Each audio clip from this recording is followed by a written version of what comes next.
20 for double. Looks like he's going double 18, likes the double 18 and has hit it. They go one leg against the throw. And looking, Bill Davis is staring down at the floor there. What a shot. Bill Davis ain't only staring at the floor, he's staring at a 6-0 defeat.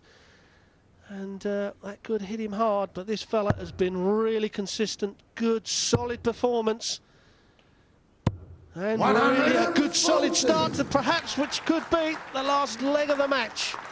Yeah, we look at tournaments and matches that make mistakes, and David just hasn't made any mistakes. He had a few darts at one double in one leg, but it didn't make any difference because he came back and pegged it. But Bill's made too many mistakes. He hasn't scored too well. And the couple of big finishes, apart from the 164, he's at 2 180s in the match, but he hasn't followed them up with the 140s and the tons. 100. No, his consistency of scoring has been nowhere near Fatum's. He really has been consistent, and Bill has been too up and down.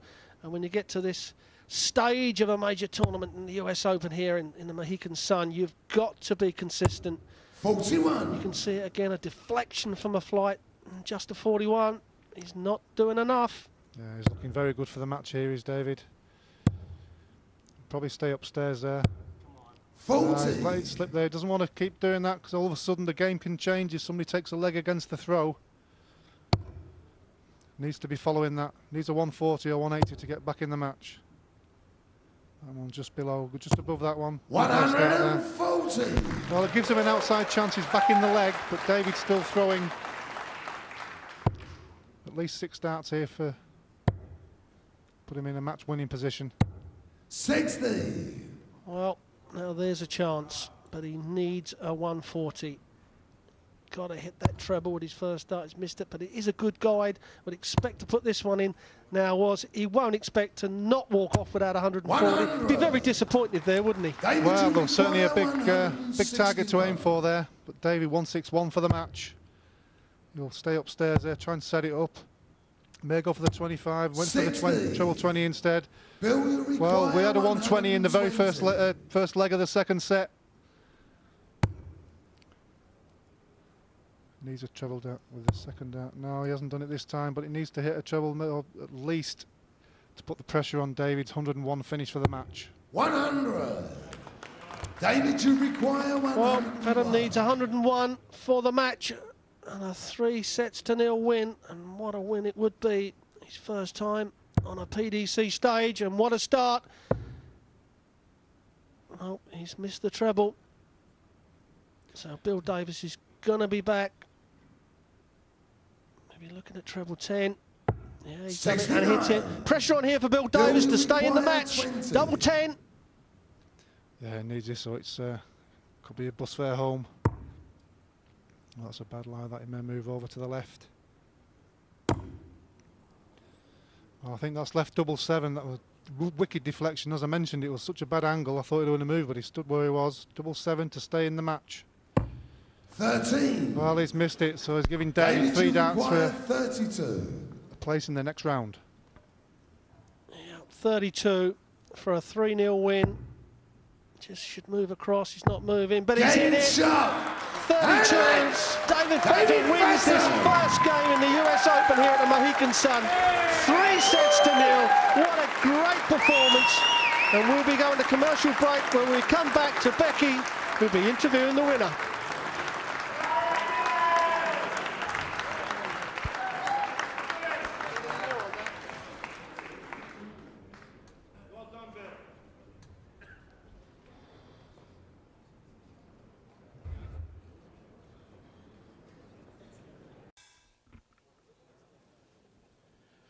Well, welcome back to the US PDC Open live here in Connecticut. This is what happened in our first match. And that was the 164 checkout from Bill Davis, but it wasn't enough. The man from Phoenix via British Columbia in Canada, David Fatum, was far too good. And he is our first man through to the quarterfinals. What a journey, what a roller coaster ride it's been for Fatum. Terrific performance. The 39-year-old from British Columbia, he's through to the quarterfinals. And, well, this is how it looks, because he will play the winner of our next match. That's Roger Carter against Chris Mason. And some big, big games coming up. Later on, of course, the defending champion Phil Taylor takes on Colin Osborne. We've got the conqueror of Barney. That's Gary Mawson against Ronnie Baxter. And what could be the game of the day, our last match in the last 16, it's the tripod, Roland Sholton against Jaws, Colin Lloyd. Well, David Fatum is our first man through to the quarterfinals. What a performance. I think he only dropped a leg or two against Bill Davis. So let's see how he is feeling. He's talking live now with our Becky. Hi, we're here now with the winner of our first match, David Fatum. Well done. How are you feeling? Brilliant. It was a lot of fun up there. You know, Bill's a great player, and today I happened to be the winner. And was this your first televised match? It's my first television match in 10 years, I think. Wow, that's very, very impressive. You must be so looking forward to the quarterfinals. You know, everything's gravy from now. It's like this whole term has just been validation about hard work, coming back and believing in yourself, and it's all fun now. There's no losing. So what are you going to be doing later? Are you going to be celebrating? This whole term is a celebration, but, you know, I'll go home, get ready to work for tomorrow, put a little time in and see who I got. Brilliant. Okay, well done. And now we'll take you back to Stuart and Rod. Thanks, Becky. Well, confirmation there. David Fatum, the first man through to the quarterfinals. And it's Roger Carter or Chris Mason. Rod Harrington, Chris Mason, big, big favourite, surely. Yeah, he's a big favourite, but Roger Carter, I've known him a lot of years, a good game. And we've seen so many times over the years, Chris Mason has got the ability to possibly go on and be the world champion, but sometimes his temperament always lets him down. We need the Chris Mason up there that's going to stay calm and cool and let his throwing do the talking. If he doesn't, this Roger Carter can play the game. Yeah, Roger Carter, who gave up playing darts on a full-time basis, basically because of financial constraints. Playing for fun these days, but this is serious business. He's been talking to Becky. Hi, I'm now with Roger Carter. Roger, how's it going? It's going good. You had a great match yesterday. You beat the world champion, John Part. How did that feel? It's great. I played John quite a few times, but never as world champion. Well, I have played him as world champion, but his confidence is so much more now than what I feel it used to be, and he's really playing well. So it's a big win for me. Now, weren't you over in England for a month last year on the PDC circuit? How does it differ, England to American darts? I think it's a bit more organized. It's a bit more organized over in England. So you know when you're supposed to play.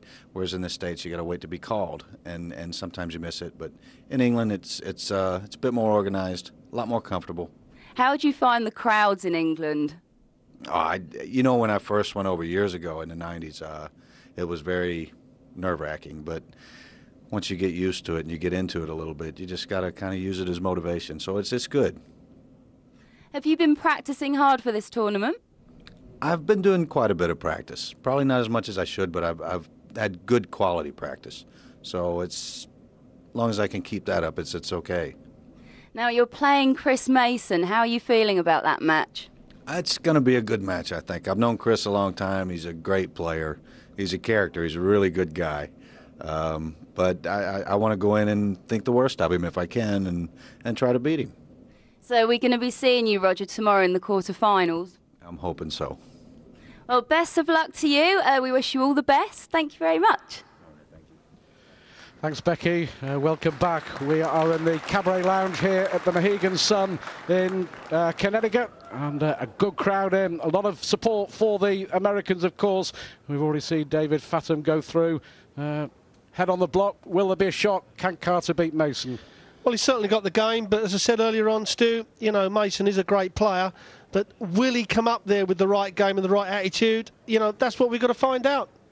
Well, Phil Taylor coming up a little later on, and there are some Taylor fans, a lot of Taylor fans in the US. But next up, it's Roger Carter against Chris Mason. We'll have the action